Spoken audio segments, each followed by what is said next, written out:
So Jeffrey, Neil Brown assessed the defensive line play is okay in the first game, but not great. Give us your thoughts of how you guys did. Yeah, like Coach said, it was okay. It wasn't what we hold ourselves to a standard of. We didn't produce as much as we should have. Uh, Things like that. We were just moving around. It was the first game, so some things we just got out of us. Next question from John Antonik. Go ahead, John. Hey, Jeffrey, I'll ask you, curious your thoughts on playing against teams at tempo. I know you've had experience doing that in the past, and that's a big part of Big 12 football. And it looks like these guys, that's one of their big weapons, just trying to get you not lined up. What do you got to do as a player to communicate and deal with this? The coaches help prepare us a lot during the week with the tempo situations throughout practice and things like that, and then just working with my team during team drills and things, echoing the calls, just like you said, getting lined up right and getting to the ball. So we all on the same Curious, page. I was just say curious. Were you on the field when Baylor tempoed you guys West Virginia a few years ago and really caught everybody off guard? Were you around then, or was that before your time? I was around. I wasn't on the field at that time. I mean, there were guys that were just literally weren't even lined up and they were running plays. Yeah.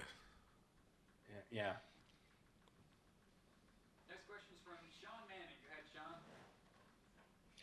Hey Jeffrey, I'm sure you and Josh Sills went head to head a lot over the last 4 years, but now you guys will be doing it on two different teams. Just kind of what will that dynamic be like, and is that something you're kind of looking forward to, going against an old teammate? I mean, yeah, we came in the same year. We graduated out of the 2016 class. So, I mean, it's going to be fun to play against each other. We always been on different sides of the ball, so we had, like you said, a lot of competitions throughout practice. We'll go to Mike Kizaza. Go ahead, Mike. Hey, Jeff, how's it going? I'm doing good. How are you? I'm great, thanks. I'm just curious, when you find out that a team like Oklahoma State gave up 6 sacks as a defensive end, what do you do with that information? Oh, it just get you hyped, get your blood boiling. Because like last week we talked about, we didn't produce as much, so it's a big challenge this week. And we know they're not going to be the same team that lined up last weekend. It was their first game as well, but still, it's a big challenge for our defensive line coming forward. Back to you, Greg. So Jeffrey, if Spencer Sanders plays, from what you've seen of him, is he more dangerous in a scramble or on a designed run? And your responsibilities in both those situations, what do you have to do? He can run a lot, so I mean, we know he's dual quarterback, so we got to be prepared for the passing and run when he's on the field. The offense plays well around him, but the same thing happens with me regardless of running pass. I got to play my responsibility.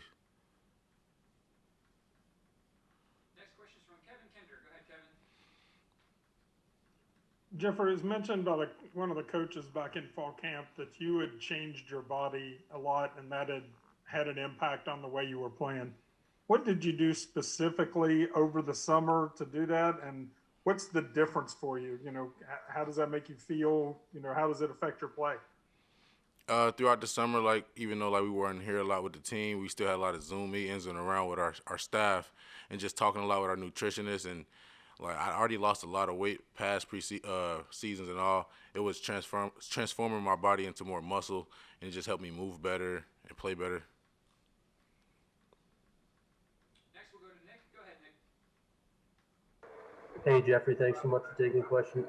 Obviously, you guys face a challenge here with that running back core that Oklahoma State has, led by Chuba Hubbard. Can you talk a little bit about just what challenge you guys really do face this weekend, but also maybe how excited you guys are, you know, in this first Big 12 game to face that challenge and show what you guys have in the D-line?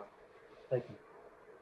I mean, like you said, it's a challenge, and we like challenges like that. I mean, he's a guy with a big name, so it just helps us find out who we are on defense.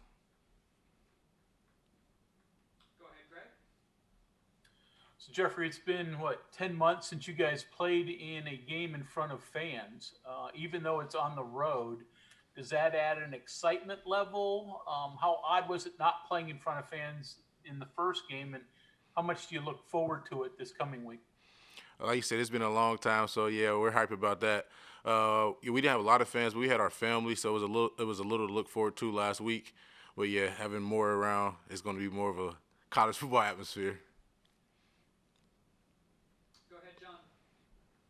Last one for me. I know you were asked about the 6 sacks that they gave up, and the guys moving around a little bit on the offensive line for them. Does it temper you a little bit knowing that they have a running game, and if you pin your ears back and go after a quarterback, particularly a mobile quarterback, that you can get hit by the running game a little bit? Does that kind of temper your enthusiasm a little bit for going after the quarterback? Oh yes, sir. Like, cause all those plays leading to the quarterback is always sacks and TFLs, those negative yardage, and that all helps out whole team around, field position, defense, everything, get off the field.